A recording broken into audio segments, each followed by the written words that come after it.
My name is Tracy, and I'm here today with my awesome, amazing marketing guru girl, Anita. What we're going to do today is we came up with 10 questions that I have seen over and over and over again from my artists group that artists still struggle with. And so I've been copy pasting those into a notepad for a while, and we're going to answer the top 10. Anita will answer 5, and I will answer the other 5, and then we're going to separate them, and they'll be half on hers and half on my channel. So check on hers, and if you're watching mine, because you're going to get some additional input there for artists specifically, because that's kind of what she specializes in.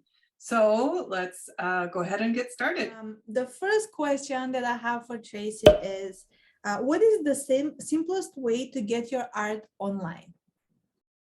Well, this is kind of a multiple answer to this one, because it depends is the answer. It depends on what your background is and how much you know about the techie side of, getting your website designed. Do you have any WordPress experience? If there is like no experience whatsoever, then that means I'm gonna suggest Wix, Squarespace, something like that, away from WordPress, which is, it's a little bit more involved. So what I usually like to do when I'm helping fellow artists is I want to talk to them about what they know, what their background is, what their experience is, how much time they have now, if they want to learn, there's a lot of questions. So that's kind of the multiple answer to that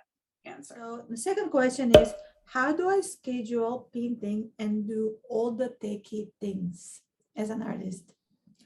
This is a big one. I mean, I think this one actually should have been number 1. I mean, because it's number 1 and the one I see and hear more than any other, and nobody has it quite figured out. But for me, what works for me is the 15-minute rule.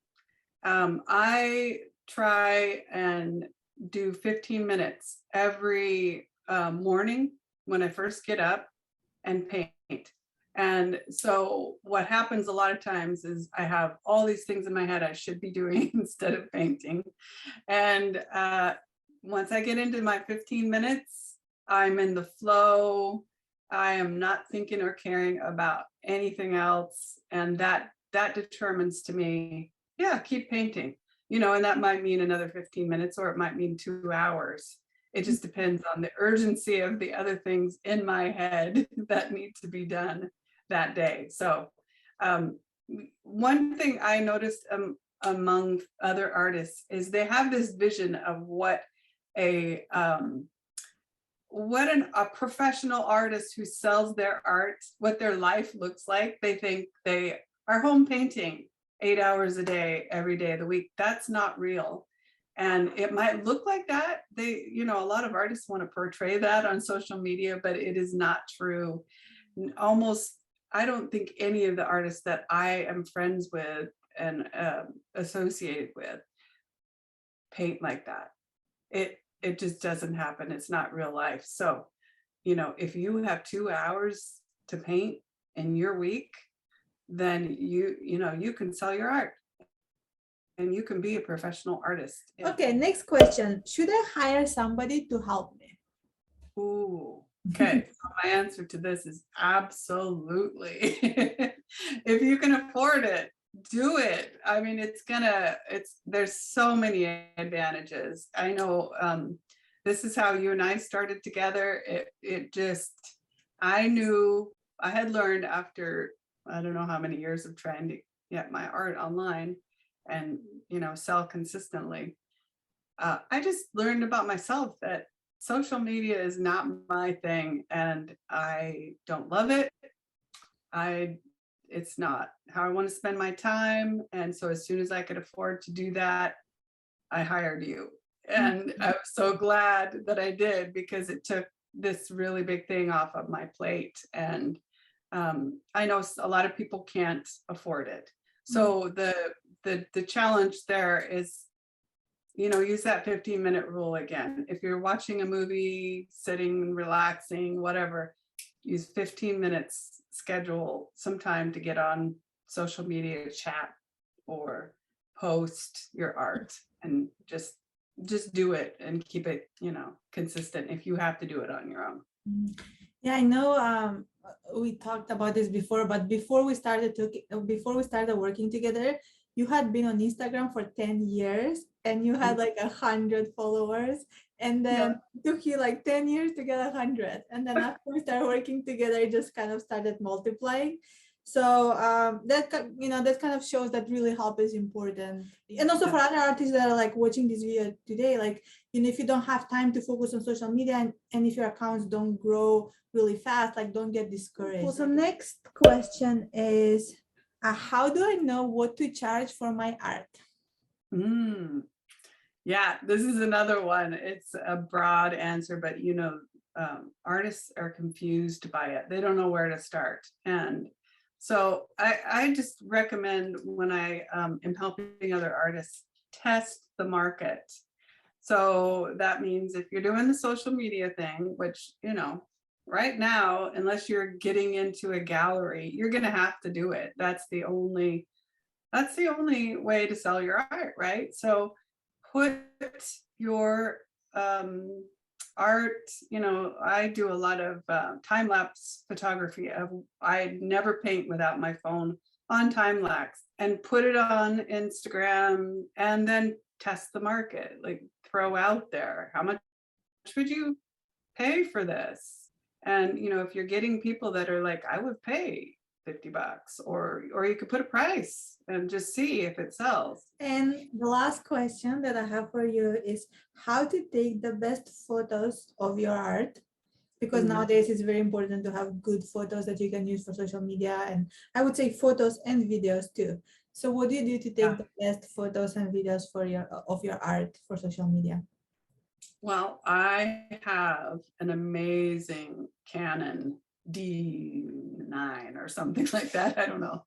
I don't even use it. I mean, I know how to use it, and I do love it. And there are times when I'll break it out for special things, but day-to-day stuff, I'm just always in a hurry, and I just use my phone.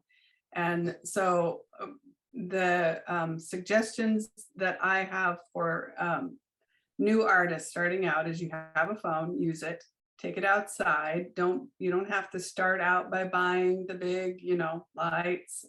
I do have those now, but I don't generally use them to take a picture of a finished painting. I still take it outside. Just take a picture after picture after picture with your phone, and move your painting around. Pretty soon you're going to figure out the sweet spot where you get good light and the time of day is good, and then remember that. And then the other tip I have for this one is, there is a app, and what it does is, you take your picture outside, and it just makes it super easy to edit, crop, pop it into a scene. Then you can put it into a living room by a fireplace, move it around, and people really like to see that. So if you have your website set up, definitely look at that app.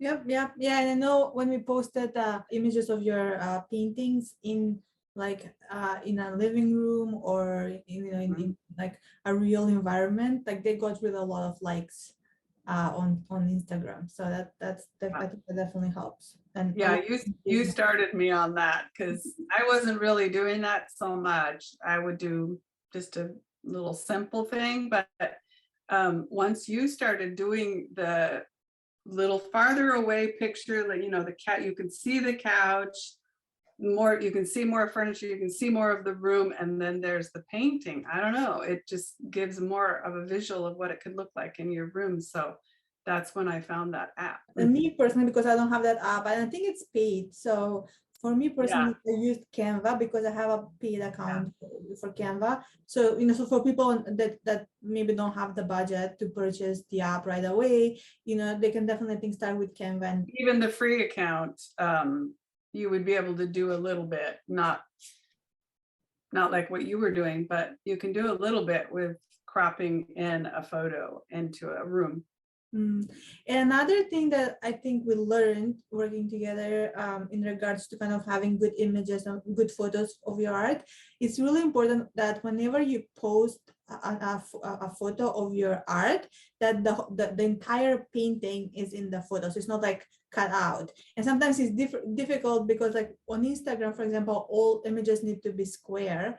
And your art is not square, normally it's rectangular form always. I think like last year we posted some images where like in order to make the image square we would cut out part of the painting, and I think those images didn't do well.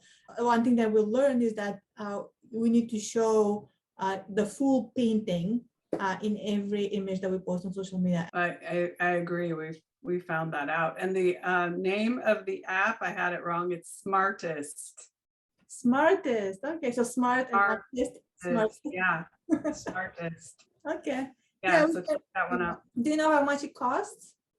It seems like it was like $30 for a year, something like that, but I can't remember. It's because if you're not using Canva for anything else, it might be cheaper if you're doing the paid account. So it just depends on your circumstance. Yeah, I think Canva is more expensive, but then it can be used for a lot of different other things. Yeah. Cool. Well, thank you so much, Tracy, for your answers today. Like those are going to be really helpful for artists that are struggling, and maybe we can do this again so that because I still have more questions. I have a long list of questions, and every day I look on my artist groups and notice that there's so many different questions that come up. Yeah, and if any of the viewers have questions, they can also write their questions in the comments box below. And then, if we get questions are interesting, or if we get any questions, we'll record a second video and answer the additional questions, because we definitely want to help. So thank you. I really appreciate it. And you're a great, excellent resource. Yeah, and thank you so much for motivating me to record a video, because I've been putting this off for such a long time. And and I really enjoy watching.